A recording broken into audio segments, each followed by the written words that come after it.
दोस्त, आचार्य चाणक्य ने अपनी नीतियों के बल पर महाशक्तिशाली नंद वंश का अंत करके मौर्य वंश की स्थापना की थी।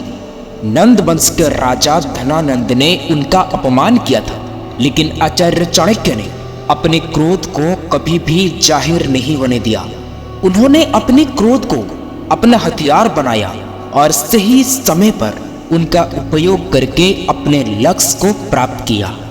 चाणक्य की ये नीतियां न केवल हमारे व्यक्तिगत जीवन में बल्कि राजनीति और अंतर्राष्ट्रीय कूटनीति में भी अत्यंत प्रभावशाली सिद्ध होती है। शत्रु को परास्त करने के लिए हमें धैर्य और सूझबूझ से काम लेना चाहिए।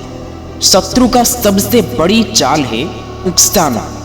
दोस्तों, शत्रु का सबसे बड़ा हथियार होता है आपको उकसाना। वो हर संभव प्रयास करेगा कि आपको उत्तेजित किया जाए, जिससे आप क्रोध में आकर गलत निर्णय लें। दोस्तों, क्रोध आने पर व्यक्ति की शक्ति और बुद्धि कमजोर हो जाती है और शत्रु उसी कमजोरी का फायदा उठाता है। इसलिए जब भी शत्रु आपको उकसाने का प्रयास करें तो कछुए की तरह अपने क्रोध को अपने अंदर समेट लें और पूरी तैयारी करें। सही समय पर ही प्रतिक्रिया दें ताकि शत्रु को हराने की योजना पूरी तरह से सफल हो। क्षमा नहीं, सही प्रतिकार करें। चाणक्य कहते हैं कि शत्रु को कभी भी क्षमा नहीं करना चाहिए, क्योंकि क्षमा से उसका मनोबल बढ़ता है, बल्कि हमें सही समय और रणनीति के साथ ऐसा प्रतिकार करना चाहिए कि शत्रु दोबारा हमें नुकसान पहुंचाने की हिम्मत ही ना कर सके। दुष्ट और शत्रु के प्रति आचार्य चाणक्य की नीति। आचार्य चाणक्य ने कहा है कि दुष्ट व्यक्ति के साथ जितना भी अच्छा व्यवहार क्यों ना किया जाए, वो अपना स्वभाव कभी भी नहीं बदल सकता। सांप का जहर तो केवल उसके दांतों में होता है, बिच्छू के जहर तो उसके पूंछ में ही होता है, लेकिन दुष्ट व्यक्ति के अंग अंग में जहर भरा होता है। इसलिए दुष्ट पर कभी भी भरोसा नहीं करना चाहिए, क्योंकि वो कभी भी आपका मित्र नहीं हो सकता। बल्कि ऐसे व्यक्तियों के साथ इसी प्रकार का व्यवहार करना चाहिए जैसे चाणक्य नीति में बताया गया है। शत्रु, रोग और सांप को कभी घायल मत छोड़ो। चाणक्य नीति में कहा गया है कि रोग, सांप और शत्रु, इन तीनों को कभी भी अधूरा नष्ट करके नहीं छोड़ना चाहिए। यदि रोग का पूरा इलाज ना किया जाए तो ये दोबारा उभर कर अधिक घातक हो सकता है, और यदि सांप को घायल करके छोड़ दिया जाए तो वो भी पहले से ज्यादा खतरनाक हो सकता है। इसी तरह यदि शत्रु को भी अधूरा पराजित किया जाए तो वो और भी ताकतवर बनकर पलटवार कर सकता है।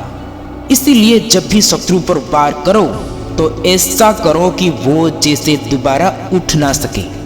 दोस्तों, भारत के इतिहास में पृथ्वीराज चौहान और मोहम्मद घोरी का उदाहरण इसका सबसे बड़ा प्रमाण है। पृथ्वीराज चौहान ने घोरी को पराजित करने के बाद जीवित छोड़ दिया था, लेकिन मोहम्मद घोरी ने दोबारा आक्रमण कर दिया और इस बार पृथ्वीराज को धोखे से हरा दिया।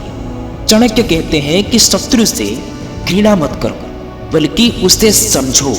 चाणक्य कहते हैं कि शत्रु से कभी घृणा नहीं करनी चाहिए, क्योंकि घृणा करने से इंसान उसकी ताकत को पहचानने में चूक कर बैठता है।